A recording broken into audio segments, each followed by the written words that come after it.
সারেগামাপায় আলাদা করে নজর কেড়েছেন আরাত্রিকা সিনহা। বাঁকুড়ার ভাদুলের এই কর্মী মন কেড়েছেন 8 থেকে 80। এবার মেয়ের গায়িকা হওয়ার লড়াই নিয়ে ফেসবুকে পোস্ট আরাত্রিকার বাবার। প্রতিটা মেয়ে তার বাবার রাজকন্যা।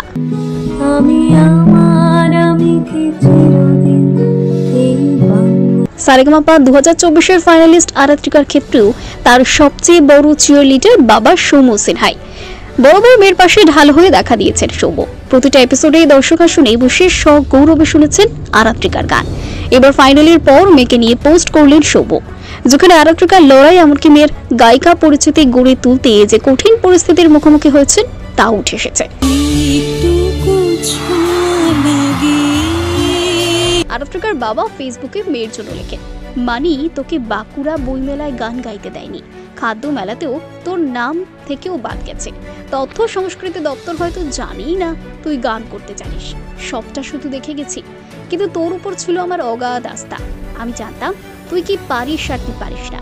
আমার সাথে দেখা হলে দারুণ হেসে গদগদ হয়ে কথা বলে এমন অনেক মানুষ তোর গানে কোনোদিন লাইক কমেন্ট করেনি।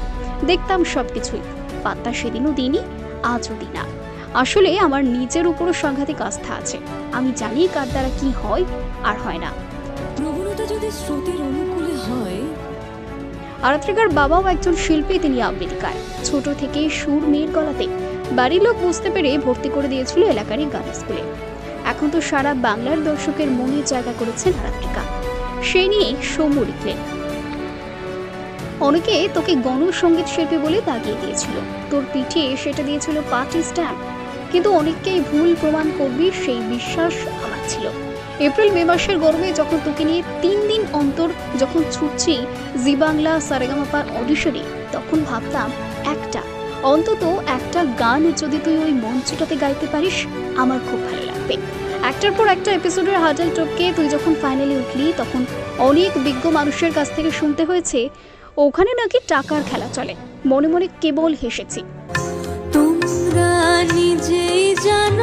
আরাত্রিকার বাবা আরও লিখেছে, মনে মনে কেবল হেসেছি, ভেবেছি তোর জন্য কলকাতা বারবার আসা যাওয়া করতে গিয়ে কখনো বাবার কাছে 5,000 নিয়েছি, কখনো ছোট পিসের কাছ থেকে 2,000 নিয়েছি। আসলে একদল মানুষ কিছুতেই মেনে নিতে পারেনি বাঁকুড়া শহরের ভাদুল গ্রামের একটা মেয়ে কোনো সঙ্গীতের ব্যাকগ্রাউন্ড না থাকা সত্ত্বেও এতদূর যায় কি করে। আসলে তারা তো জানে না তুই কথা বলা আর গান করা একসাথে শিখেছিলিস।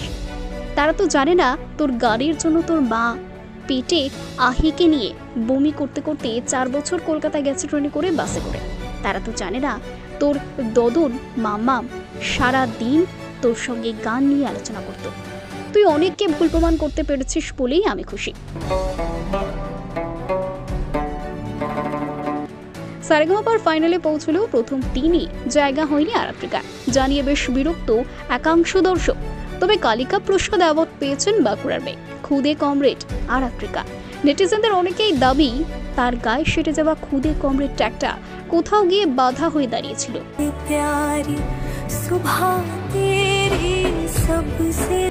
আরাত্রিকার 2 বোন, ছোট থেকে গুনগুন করে গান গাইতেন, তাই ডাক নাম তার গুনগুন।